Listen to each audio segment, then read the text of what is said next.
Okay, so this is how we do the bending program.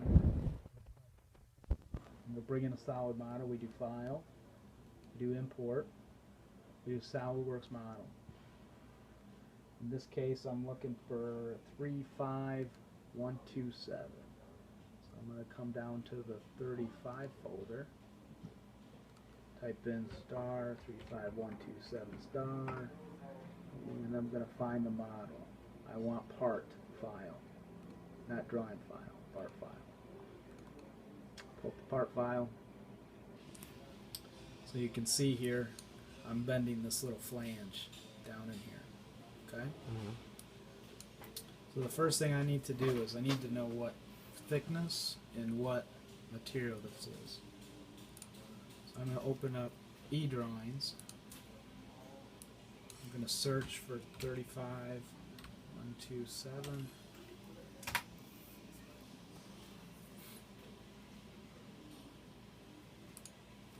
In this case, I'm looking. This little icon shows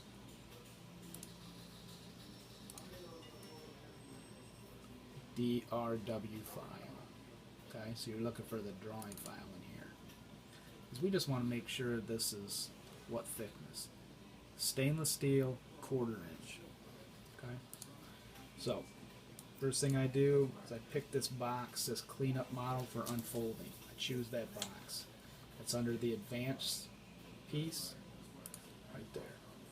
I click the surface that I'm going to be bending. I'm going to get this box. I'm going to cancel it. What it's doing is pulling information from SolidWorks that we aren't going to use. So I cancel it until it's gone. Come down here to Layer Setup.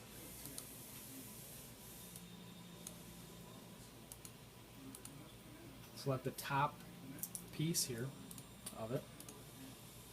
Choose stainless steel and your thickness. And as long as you're on the top, each one of those sections under here in the tree will carry through stainless steel 1/4 inch. Okay. Hit the X, close out of it. I go into bending. If I'm good, it's gonna give me no errors. It's gonna show me number 1 down here. You're gonna have parts that have 2 bends, 3 bends, 4 bends, whatever. Very simple. We come here, it says auto sequence. You hit that. You have 2 types of tool collections. You pretty much start with Lematic Standard. Okay, this will get probably 80% of our bends. So Lematic Standard, choose it, hit OK. It's basically just stuck in a punch and a die. Okay, for just the sake of making sure everything is good, I'm going to do a simulation on the bend.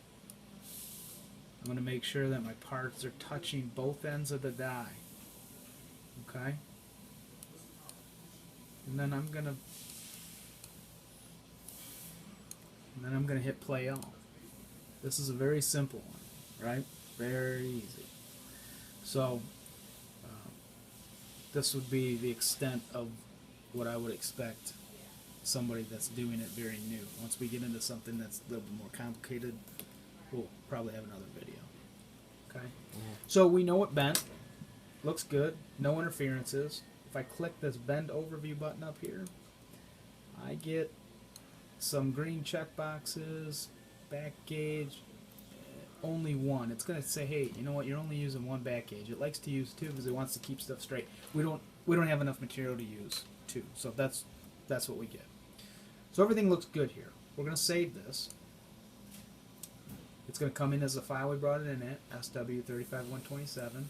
We save it under Manufacturing, CNC Press Brake, Programs. It's saved. My file saved. I'm going to do a print. Okay, I'm going to print the report. Key thing on the print to the Kyocera. Pull open your properties. Make sure you're finishing the stapling in the upper left. That way you don't have to. Okay, after you've done that, hit OK. It'll print to the copier. Now we're going to put it on the machine. We come over here, it says Generate NC Code. Hit this button. You get this screen. And then we get the screen to launch. It should say network S500 Atom KV file. We type in space capital CAM. That part is now on the machine, printed, ready to go.